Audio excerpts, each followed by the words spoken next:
আসসালামু আলাইকুম। ওয়ালাইকুম আসসালাম ওয়া রাহমাতুল্লাহি ওয়া বারাকাতুহু। জি কি ভালো বলেন। আছেন? আলহামদুলিল্লাহ, বলেন। আমি আমি নিউ ইয়র্ক থেকে। আচ্ছা, বলেন। মহিলা নামাজে হাত, হুম, মুখ, পা কতটুকু খোলা রাখলে নামাজ হবে? বাংলাদেশের মা বোনেরা শাড়ি পরে থাকে, যা বাঙালির কালচার। হুম, হুম। অনেকে বলে শাড়ি পরে নামাজ পড়া ঠিক না। এই ব্যাপারে একটু বললে ভালো হতো, ধন্যবাদ। জি, মহিলারা কতটা শরীর ঢেকে রাখবে সালাতে? হাত কবজি পর্যন্ত খোলা রাখতে পারে। জি। আর চেহারা খোলা রাখবে যদি বেগানা পুরুষ না থাকে। বেগানা পুরুষ থাকলে চেহারা ঢাকতে হবে, যথাসাধ্য হাতও ঢাকতে হবে, কিন্তু চেহারা অবশ্যই ঢাকতে হবে। চেহারাটা আসলে ফিতনা রয়েছে।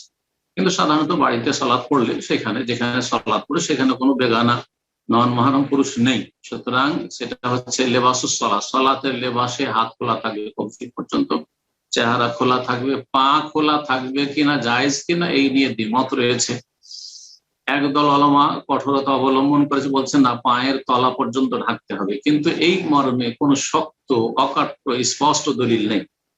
যার ফলে পায়ের ক্ষেত্রে পায়ের ওপর ভাগ যদি ঢেকে যায়, টাকনার নিচ পর্যন্ত, একবার টাকনার নিচে কাপড় মাটিতে ঝুলছে, তাই যথেষ্ট। পায়ের তলা ঢাকতে হবে মোজা পরে, মানে প্রত্যেক সালাতে তাহলে মোজা পরতে হবে মা বোনদেরকে, এমন কোনো দলিল নেই। সুতরাং এইরকম ফতোয়া দিই না এবং নকল করি না। ওলামাদের মধ্যে ইখতিলাফ হয়েছে। শেখ ইবনে বাজ সতর্কতা অবলম্বন করে মোজা পড়তে বলছে, পায়ের তলা ঢাকতে বলছেন, কিন্তু শেখ ইবনে হাসান বলছেন না, কোনো দলিল, কোনো শক্ত দলিল। অথচ শেখ ইবনে ওসাইমিন, শেখ ইবনে বাজ রাহিমাহুল্লাহ ছাত্র। তো কথা হচ্ছে যে ওস্তাদ যদি ইজতিহাদে দেখা যায় যে না, তার মতটি শক্তিশালী নয়, সেটা ছেড়ে দিতে হবে, এই শিক্ষা আমাদেরকে দেওয়া হয়েছে। সুতরাং আবার বলছি যে পায়ের ওপর ভাগটা ঢেকে নেওয়া যথেষ্ট, চেহারা খোলা থাকবে, আর হাত কবজি পর্যন্ত খোলা থাকবে, এর বিষয় নাই।